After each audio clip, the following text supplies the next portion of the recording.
BEd प्रथम वर्ष के इतिहास शिक्षण के विद्यार्थियों के लिए शैक्षिक पर्यटन का महत्व। शैक्षिक पर्यटन एजुकेशनल एक्सकर्शन वास्तविक शिक्षण का एक अति ही संपन्न साधन शैक्षिक पर्यटन है। शैक्षिक पर्यटन से केवल छात्रों को शैक्षणिक ज्ञान की प्राप्ति नहीं होती, वरन उन्हें वास्तविक ज्ञान का प्रयोग करने का भी अवसर प्राप्त होता है। उनकी निरीक्षण शक्ति का विकास होता है।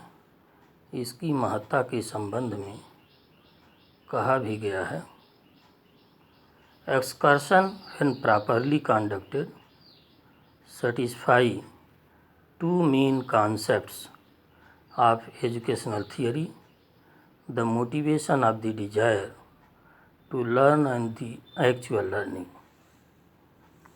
पर्यटन जब समुचित प्रकार से संचालित किया जाता है तब वह शैक्षिक सिद्धांत के दो मुख्य संपत्तियों अभिप्रेरित अधिगम की इच्छा और वास्तविक अधिगम को संतुष्ट करता है। इतिहास में हम विभिन्न ऐतिहासिक सामग्री का प्रत्यक्ष अध्ययन कर सकते हैं, जैसे प्राचीन दुर्ग, युद्ध क्षेत्र, भवन आदि, अजायब घर जिनमें ऐतिहासिक अवशेष, राजधानी तथा शिक्षा केंद्रों के खंडहर, ऐतिहासिक खुदाई के स्थान, मकबरे, गुफाएं, स्तूप, स्थानीय ऐतिहासिक वस्तुएं। शैक्षिक पर्यटन का उद्देश्य। शैक्षिक पर्यटन का उद्देश्य छात्रों को वास्तविक प्रत्यक्ष अनुभव प्रदान करना है। इसके द्वारा उन सभी वस्तुओं के विषय में छात्रों को ज्ञान दिया जा सकता है जो कक्षा में सरलता से प्रदर्शित नहीं की जा सकती। दूसरा, बालकों में विभिन्न विषयों के प्रति रुचि विकसित करना।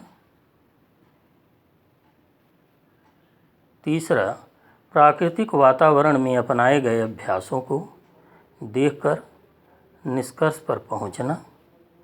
चौथा, सैद्धांतिक ज्ञान का संबंध प्रयोगात्मक अथवा व्यवहारिक ज्ञान से प्रदर्शित करना। पाँचवां, छात्रों में उत्तरदायित्व समझने और उसे निभाने की भावना का विकास करना। छठवां, छात्रों की निरीक्षण शक्ति का विकास करना। सातवां, छात्रों को अवकाश का सदुपयोग करना सिखाना। शैक्षिक पर्यटन के लाभ। छात्रों को प्रकृति की गोद में वास्तविक रूप से प्रत्यक्ष ज्ञान प्राप्त होता है। इससे छात्रों को समान रूप से अनुभव प्राप्त होते हैं, जिनका उपयोग वे नए ज्ञान को सीखने में कर सकते हैं। छात्रों को निरीक्षण करने, प्रत्यक्ष अनुभव प्राप्त करने तथा वर्णन करने के अनुभव मिलते हैं। छात्रों में पारस्परिक सहयोग की भावना विकसित होती है। छात्रों को बहुत सी ऐसी चीज़ों का ज्ञान मिलता है जिनके विषय में उनके दृष्टिकोण में परिवर्तन संभव है। शैक्षणिक यात्राएं छात्र तथा समुदाय के विषय में भली भांति ज्ञान प्रदान करती हैं तथा सीखने की प्रक्रिया का क्षेत्र विकसित करती हैं। छात्रों में उन्नतशील विधियों के प्रति स्वस्थ दृष्टिकोण अपनाने में सहायता प्रदान करती हैं। छात्रों को सैद्धांतिक ज्ञान के अंतर्गत सभी प्रायोगिक कार्य करने के लिए स्वतंत्र अवसर देती हैं। छात्रों को खाली समय का सदुपयोग करना सिखाती हैं। छात्रों को समुदाय की आवश्यकताओं तथा समस्याओं से परिचित कराती हैं तथा उनके हल तक पहुँचने में सहायता देती हैं। सीमाएं: इनके आयोजन के लिए कम से कम 1 दिन अवश्य होना चाहिए।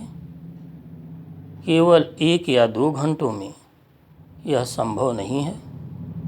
इसकी सफलता के लिए छात्रों व प्राध्यापकों में सहयोग होना आवश्यक है।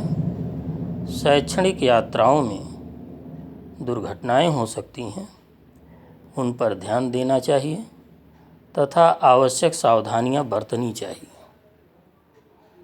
शैक्षणिक पर्यटन के लिए उचित मात्रा में धन होना आवश्यक है। शिक्षक शैक्षणिक यात्रा प्रारंभ करने के पूर्व अपने संस्थान के प्रमुख से इस विषय में चर्चा कर लें और चर्चा के पश्चात किस स्थान पर जाना है उसके विषय में जानकारी प्राप्त कर लें। यदि संभव हो तो ऐसे स्थान का अवलोकन भी कर लेना चाहिए और छात्रों को जो दिशा निर्देश दिए जाएं, छात्र उनका सही ढंग से पालन करें। शैक्षणिक पर्यटन में प्रमुख सावधानियां: यात्रा के लिए उचित एवं सस्ता वाहन प्रयोग करना चाहिए। वाहन में प्राथमिक सहायता का सारा सामान ले चलना चाहिए। यदि पथ प्रदर्शक की आवश्यकता हो तो ले लेना चाहिए। छात्रों को टॉर्च, कैमरा आदि लेने के विषय में उचित निर्देश प्रदान करना चाहिए। समस्यात्मक बालकों का पूर्ण ध्यान रखना चाहिए। छात्रों को उनके कपड़े, बिस्तर, लेखन सामग्री आदि को साथ ले जाने के विषय में सभी आवश्यक निर्देश दे देने चाहिए। शैक्षणिक यात्रा का मूल्यांकन: छात्रों द्वारा की गई यात्रा की सफलता के विषय में जानने के लिए चेकलिस्ट बनाकर प्रयोग करना चाहिए। छात्रों को यात्रा के विषय में प्रतिवेदन प्रस्तुत करने के लिए कहा जाए। यात्रा के उद्देश्यों एवं उनकी प्राप्ति के लिए छात्रों के द्वारा वार्तालाप के माध्यम से यात्रा का मूल्यांकन किया जा सकता है। शैक्षणिक यात्रा से छात्रों को वास्तविक ज्ञान प्राप्त होता है।